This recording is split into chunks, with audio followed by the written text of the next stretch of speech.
outside this world.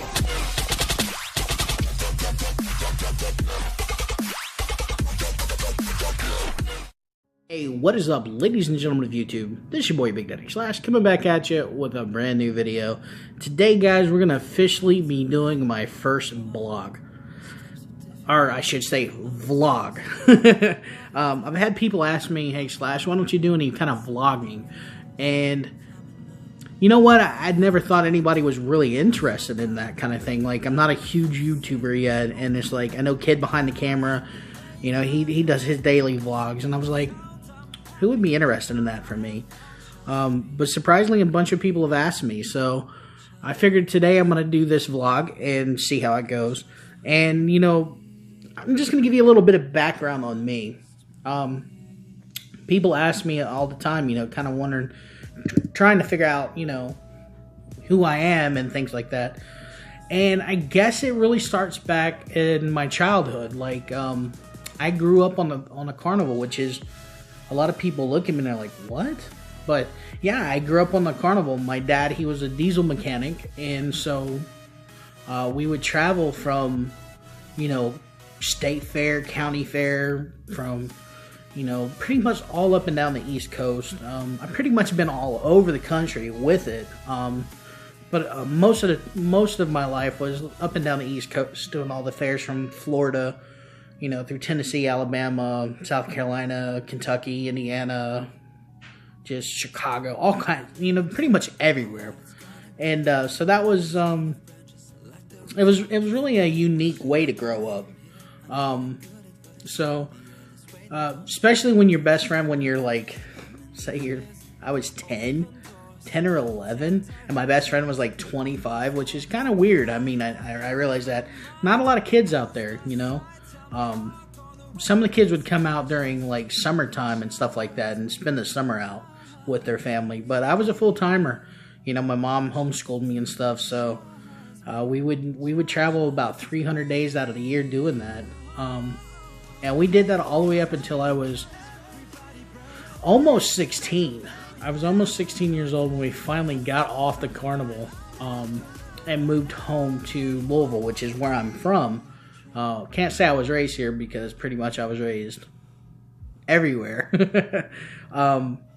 So we finally moved home, and my mom, she, back in her earlier days, she was a promoter. She promoted some wrestling down in Florida, and she decided she was going to get back into that when we got off the carnival. So she started doing that again, and then you know, I've always had a huge love for wrestling. Like, whenever we'd come back in town, I would always go down with my cousin to Louisville Gardens and watch USWA, which had, you know, Jerry the King Lawler and Bill Dundee and all these guys. And it was something I was always into. Like, I was always so interested in that. So when I became 17, I started training when I was about 16 and a half. I started training to become a professional wrestler, and I started wrestling. My career, I started wrestling when I was 17. I started in about mid-95. And the funny thing is everybody was like, so did you wrestle for your mom? And I was like, yeah, later down the road I did, but believe it or not, she wouldn't let me wrestle for her when I first started my career. She told me I had to go out into the wrestling world and figure it out, and, you know, me and my brother were a tag team, and we went out and we wrestled for probably about a year and a half before we ever got to wrestle on any of my mom's cards. Like, she didn't give us anything. Like she made us work for it. We just became really popular around the independent scene, you know, in her area, and it was finally, she was like, all right, I want to talk about booking you guys. And I was like, okay, well, let's talk money. So, you know, I wrestled with my brother for many years.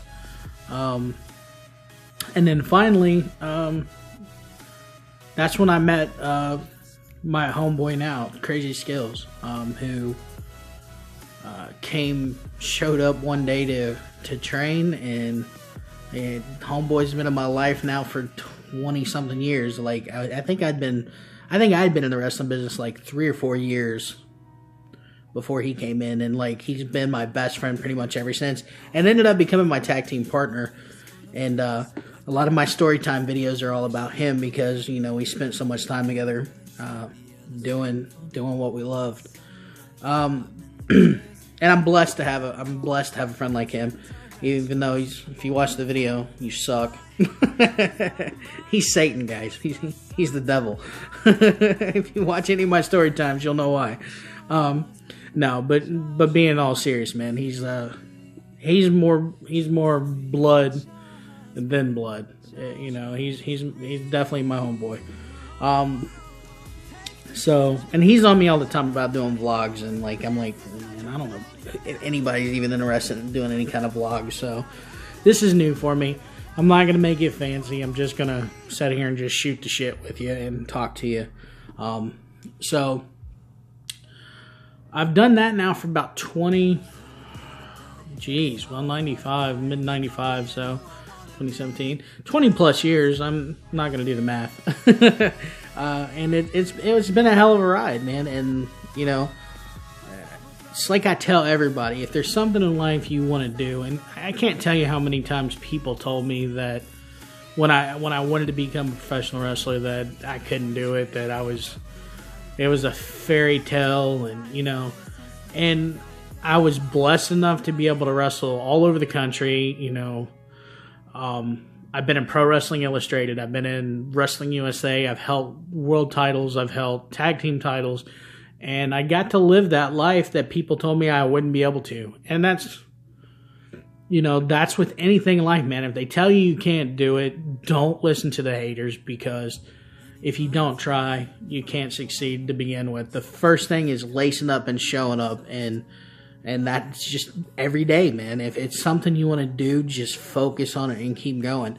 And it's like now it's like I'm living it all over again, because I tell people that I want to be a YouTuber now, because I like knowing that every day that, you know, that was a big thing for me being a professional wrestler, was like knowing that people would come and they would, you know, what little money they had that they would spend to come and get a night of entertainment, forget about their troubles for a night, and we would, you know, they would leave with a smile on their face, and they was happy, and they was excited, and it was something that they shared with their kids and things like that.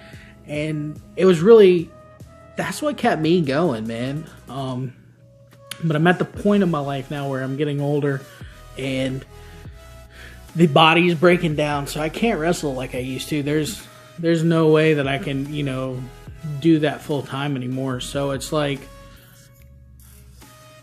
YouTube has kind of given me that way of still touching people's life, and still, you know, I get messages every day, because I'll post a lot of my stuff on Facebook as well, and I get messages every day saying, man, that video made me laugh so hard, thank you, I needed that, you know.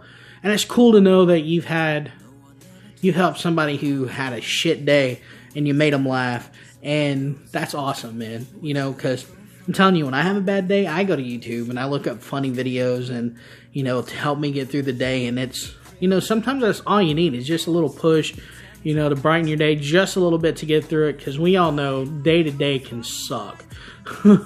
So, I mean, that's my goal here on my channel, guys. You know, and I know it's sporadic. Like, I have so much stuff, so many different content on my page, and it's just like, it's what I'm into, so I just want to share that stuff with you guys, share what I'm into. But people, like I said, man, people are like, oh, he's going to be a big YouTuber, And you know what? I might not ever be a YouTuber, but you know what?